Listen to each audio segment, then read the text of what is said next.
अस्सलाम वालेकुम नाजरीन, सियासत के मैदान में हर दिन एक नया मोड़ सामने आ रहा है। 28 दिन बाकी रह गए हैं और नाकाम हुकूमत पर दबाव बढ़ता जा रहा है। अमरीकी वार्निंग, अदलिया के अंदर इख्तिलाफात और आने वाला बड़ा स्कैंडल, सब कुछ इस वक्त मुल्की सियासत को हिलाकर रखे हुए हैं। आज हम इन्हीं नुकात पर तफसील से बात करेंगे।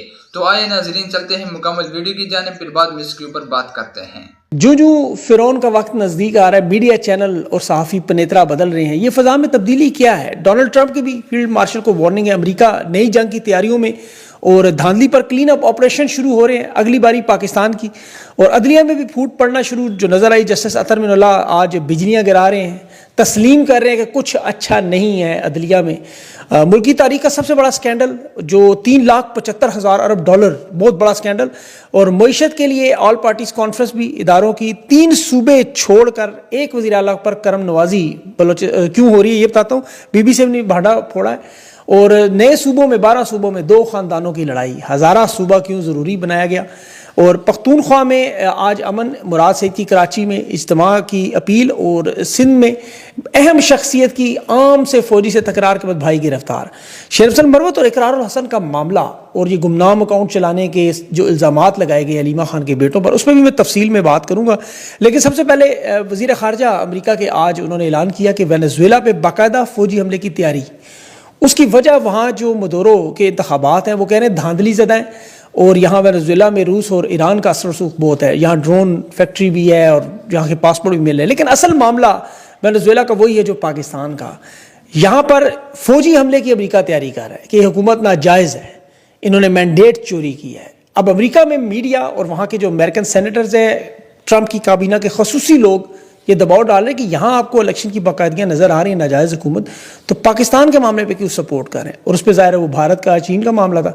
अब वो मामला एक दफ़ा फिर अमेरिका में उठाया जा रहा है और उसमें बड़े आपको 2-3 दिनों में कुछ बड़े सरप्राइज़ भी आएंगे। ज़्यादा में हफ्ता लग जाएगा, लेकिन ये आपको बहुत बड़े सरप्राइज़ नज़र आएंगे कि इस्टेब्लिशमेंट, ख़ास तौर पर फील्ड मार्शल की जो इस वक्त मुद्दत मुलाजमत है, वो मामला आपको पता है 95% पाकिस्तानी इस बात पर मुतफिक हैं कि पाकिस्तान के हालात तभी ठीक होंगे जब इनकी मुद्दत मुलाजमत ख़त्म होगी। ये मामला, इनकी तोसी का मामला सबसे बड़ा, 88 दिन के बाद इनकी रिटायरमेंट होनी है। और पूरा पाकिस्तान इंतज़ार कर रहा है कि जब तक ये रिटायर नहीं होंगे हालात ठीक नहीं होंगे। अब एक तरफ इसीलिए जहां मुद्दत मुलाजमत तोसी की कोशिश की तैयारियां हैं उसमें तेज़ी नज़र आ रही है। अमेरिका से लेकर बरतानिया तक, पाकिस्तान के अंदरूनी सतह पर, हर सतह पर यह कोशिश है कि मुलाजमत तोसी हो जाए, नोटिफिकेशन जारी हो जाए। और इस्टेब्लिशमेंट के लिए खुद ऐसी ऐसी चीज़ें हो रही हैं जो नामुमकिनात में नज़र आ रही थी। इनकी जो अपने लोग जिस तरह पहले मीडिया में खुलकर बोलना शुरू हुए, फिर जिस और ख़ास तौर पर खान के भांजों की गिरफ्तारियों पर इस्टेब्लिशमेंट के अपने लोगों ने ये इजहार किया कि ये ना तो कानूनी, ना माशरे के हिसाब से, अखलाकियात के हिसाब से ये गिरफ्तारियाँ तो नाजायज़ है बिल्कुल। इनकी तो हम उम्मीद ही नहीं कर सकते थे। इनके अपने सहाफ़ियों ने देखे जो इनके बयानात आपको 2 साल तक दिखाते रहे। ये खुद जिक्र करें कि क्रैक्स हैं इदारे के अंदर, ऑफ द रिकॉर्ड गुफ्तगू तो इनकी इससे भी ख़तरनाक होती है। अब ये मैं किसी सोर्स की बात नहीं कर रहा, इनके करीबी सहाफ़ियों की, जो यहाँ तक के हालात आपको बताते रहे बाकायदा पैगामात में। ये नजम सेठी, मोहम्मद मालिक, अंसार अब्बासी, सुहेल बड़ाइच, मुनीफ फारूक, कामरान शाहिद, ये तो आपको पता है खुल के इनके बारे में बात करते थे। लेकिन इस बदलती फ़ज़ा में इनके बयानात जो बदलते जा रहे हैं उसमें बहुत कुछ अंदरूनी खाना हो रहा है। और ये नहीं जानते हैं कि सब कुछ इमरान खान के इंतकाम में हो रहा है। मुनीफ फारूक ने तो कहा आर्मी चीफ ज़ाती बदला ले रहे हैं, इंतकाम ले रहे हैं। आपको ये बयान कभी नज़र ना आता। ये 10-10 साल बाद पॉडकास्ट में ऐसी चीज़ें सामने आती हैं, 20-20 साल बाद। लेकिन यहाँ चूँकि 88 दिन रह गए हैं और इसलिए इस वक्त जहाँ पाकिस्तानी इन 88 दिनों के गुजरने का इंतज़ार करें, वहाँ इंस्टेब्लिशमेंट के अपने सहाफ़ी, दानिश्वर, सिविल सोसाइटी, वकला और इनके अपने लोग भी इसे रोकने में जो तेज़ी में किरदार अदा कर रहे हैं। उसकी बहुत सारी वजूहात हैं। देखें, आज जंग अखबार में आर्मी चीफ फील्ड मार्शल के 1000 दिन मुकम्मल होने की खबर आई कि इनके दौर में स्टॉक एक्सचेंज में बड़ी तरक्की हुई, महंगाई में कमी हुई, जराइम में, स्मगलिंग में इन्होंने बड़े फैसले किए, मुल्की सूरत हाल में, खारजा पॉलिसी में, सियासत में इन्होंने बड़ा अहम किरदार अदा किया। अब उसका नतीजा क्या निकला वो मैं आपको बताता हूँ। लेकिन सबसे पहले तो ये सवाल पैदा होता है कि जितने भी ये काम जंग अखबार ने छापे, इनमें से एक भी काम ऐसा नहीं जो आर्मी चीफ के हलफनामे में या उनकी नौकरी में जो दिए गए फ़राइज़ की लिस्ट है उसमें शामिल हो। आप जाकर गूगल पे चेक कर सकते हैं, दुनिया की तमाम बड़ी मिसालें देख लें कि आर्मी चीफ का स्टॉक एक्सचेंज में कोई काम नहीं है, ना ही आर्मी चीफ का महंगाई को कम करना या बढ़ाने में कोई किरदार, ना ही आर्मी चीफ का खारजा पॉलिसी में मुलाकातें करने का। ये दुनिया की किसी तारीख में किसी जमहूरी मुल्क में नज़र नहीं आता। ये आपको रवांडा में नज़र आ सकता है, घाना में, शुमाली कोरिया में, मिस्र में, वहाँ तो नज़र आएगा, लेकिन किसी जमहूरी मुल्क में ये मामला नज़र नहीं है। हिंदुस्तान आपके साथ है, बांग्लादेश आपके साथ है।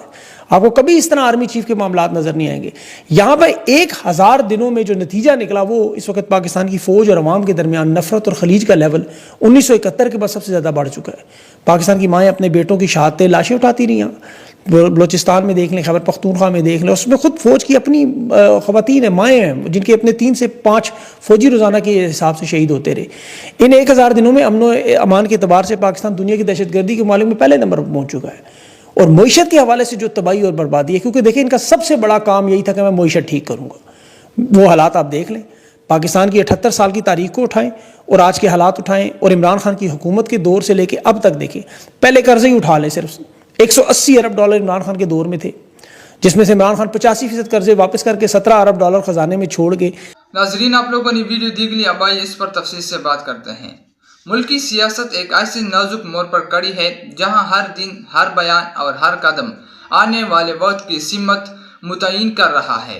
موجودہ حکومت کے بارے میں یہ کہا جا رہا ہے کہ اس کے پاس صرف 28 دن باقی رہ گئے ہیں, لیکن ان دنوں میں کیا کچھ ہونے والا ہے, یہی وہ سوال ہے جو عوام اور مبصرین کے ذہنوں کو گھیرے ہوئے ہیں. سب سے پہلے حکومت کی کارکردگی پر بات کرتے ہیں.